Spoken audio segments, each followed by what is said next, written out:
मेरे पति मुझसे 17 साल बड़े थे और मैं 21 साल की बहुत ज्यादा गोरी और भरे बदन की बहुत ही खूबसूरत लड़की थी। मुझे जो देखता वह दीवाना हो जाता। और मेरे पति देखने में बहुत लंबे चौड़े थे और उनके सर पर बाल भी नहीं थे। उनका बर्ताव मेरे साथ अच्छा नहीं था, वह हमेशा से मुझसे नाराज ही रहते थे। शादी की पहली रात को उन्होंने मेरे साथ जो किया वह अच्छा नहीं था। मेरे खून निकल रहा था और वह कमरा छोड़कर चले गए। उन्होंने पलटकर भी मेरी तरफ नहीं देखा। जी हाँ दोस्तों, यह बात उस समय की है जब मैं ग्रेजुएशन में पढ़ाई कर रही थी। मेरी बड़ी दीदी को लड़के वाले देखने आए थे। उन्होंने मेरी दीदी को पसंद कर लिया था और शादी फिक्स कर दी थी। मेरे माता पिता और हम लोग भी बहुत खुश थे इस शादी से। यह हमारे घर की पहली शादी थी। हम सब लोग बड़ी धूमधाम से शादी की तैयारियों में लगे हुए थे। आखिरकार शादी वाला दिन आ ही गया। घर पर बारात आ गई, मंडप में दूल्हा बैठ गया और लड़के वालों ने कहा जाकर दुल्हन को बुलाकर लाओ। हम सब लोग अपनी दीदी को बुलाने उनके कमरे में गया, लेकिन जब कमरा खोलकर देखा तो हम सब लोग हैरान रह गए। वहाँ पर दीदी नहीं थी, वहाँ पर सिर्फ एक लेटर मिला जिस पर लिखा हुआ था, पूजनीय पिताजी और माताजी, मैं यह शादी नहीं कर सकती। मैं किसी और से प्यार करती हूँ और मैं घर छोड़कर उसके साथ भाग रही हूँ, इसीलिए मुझे ढूंढने की कोशिश मत करना। अब मैं दोबारा लौटकर नहीं आऊंगी। यह सब सुनकर मेरे माता पिता के पैरों तले जमीन खिसक गई। सोचने लगे कि क्या किया जाए, अब तो बेइज्जती हो जाएगी पूरे समाज में। फिर मेरी मम्मी ने मुझसे कहा, बेटा एक ही उपाय है कि तुम दुल्हन की जगह ले लो। अब हम लोगों की इज्जत तुम्हारे हाथ में ही है। मेरी तो कुछ समझ में नहीं आ रहा था कि अब मैं क्या करूं। मम्मी को ना भी नहीं कह सकती थी क्योंकि हम लोगों की इज्जत का सवाल था। इसीलिए मैं दुल्हन के कपड़े पहनकर मंडप में बैठ गई और मैंने यह शादी कर लिया। मैं यही सोच रही थी कि जब दूल्हे को पता चलेगा तो क्या होगा। मैं घूंघट ओढ़कर अपने ससुराल में बैठी थी। रात को जब दूल्हा आया और उसने घूंघट उठाया तो पूछा, तुम तो उसकी छोटी बहन हो, तुम यहाँ क्या कर रही हो? जाओ तुम अपनी बड़ी बहन को बुलाओ। मैंने अपने पति को सब कुछ सच सच बता दिया। यह सुनने के बाद वह बहुत तेज गुस्सा हुआ और मेरे मुंह पर 2-3 थप्पड़ लगा दिया और मैं वहीं पर गिर गई। मेरे बहुत तेजी से खून निकलने लगा, लेकिन उसने मेरी तरफ ध्यान नहीं दिया और बहुत चिल्लाया और कमरा छोड़कर बाहर चला गया। रात भर रोती रही और मैं कर भी क्या सकती थी। आखिरकार गलती हम लोगों की ही थी। ऐसा कई महीनों तक चलता रहा। उन्होंने कभी भी मुझे एक्सेप्ट नहीं किया। इसी कारण आज तक हम लोगों का कोई बच्चा भी नहीं है।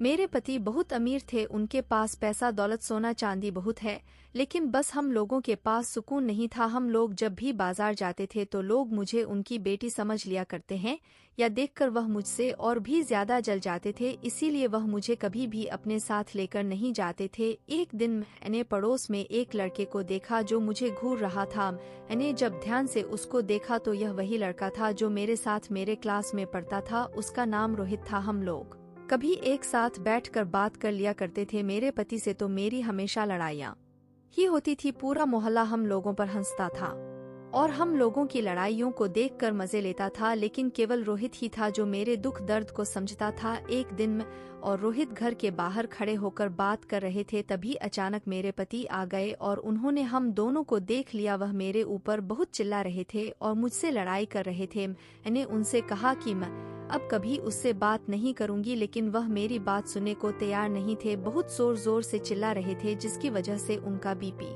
बहुत हाई हो गया था। वह चिल्लाते हुए जीने की तरफ जाने लगे, तभी उनका पैर फिसल गया। वह जीने से फिसल कर सीधा नीचे गिर पड़े। मेरी तो समझ में नहीं आ रहा था कि अब मैं क्या करूं। मैंने सोचा क्यों ना राहुल की मदद ली जाए, कोई और मोहल्ले वाला तो मेरी मदद नहीं करेगा। इसलिए तुरंत ही अपने पड़ोस से राहुल को बुला कर लाई और हम दोनों तुरंत उनको हॉस्पिटल ले गए। हॉस्पिटल ले जाने के बाद डॉक्टर ने मुझसे कहा कि आपके पति कोमा में चले गए, अब भगवान ही इनकी रक्षा करें। भगवान से बहुत प्रार्थना करने लगी इनको जल्दी से ठीक करना। मैंने और राहुल ने दिन रात उनकी सेवा की। मेरे पति को भी एहसास हो गया था कि इतना पैसा दौलत होने के बावजूद भी किसी ने उनका साथ नहीं दिया, सिर्फ राहुल और मेरी पत्नी ने मेरा इतना साथ दिया है। एक दिन डॉक्टर ने मुझे कॉल की और कहा, आपके पति होश में आ गए हैं, जल्दी आ जाइए। मैं और राहुल जल्दी से हॉस्पिटल पहुंचे। मेरे पति ने मुझसे कहा कि अब मेरे पास ज्यादा समय नहीं है, यह लो बक्से की चाबी, तुम और राहुल आपस में शादी कर लेना। अब इस दुनिया से जा रहा हूँ, तुम लोग हमेशा खुश रहना। या कहते ही वह इस दुनिया से चले गए।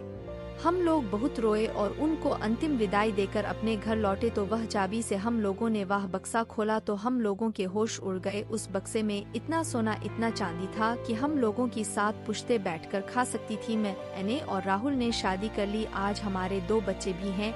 आज हम लोग मजे से अपनी जिंदगी जी रहे हैं और बहुत खुश हैं। दोस्तों, अच्छे इंसान के साथ हमेशा अच्छा ही होता है। जिंदगी में आप सिर्फ भलाई करते रहिए, वह भलाई का फल आपको एक दिन जरूर मिलेगा। एक नई कहानी के साथ आपसे फिर मिलने जरूर आऊंगी। धन्यवाद दोस्त। अगर आपको हमारी कहानी अच्छी लगी हो तो एक लाइक जरूर करें और चैनल को भी सब्सक्राइब करें। धन्यवाद।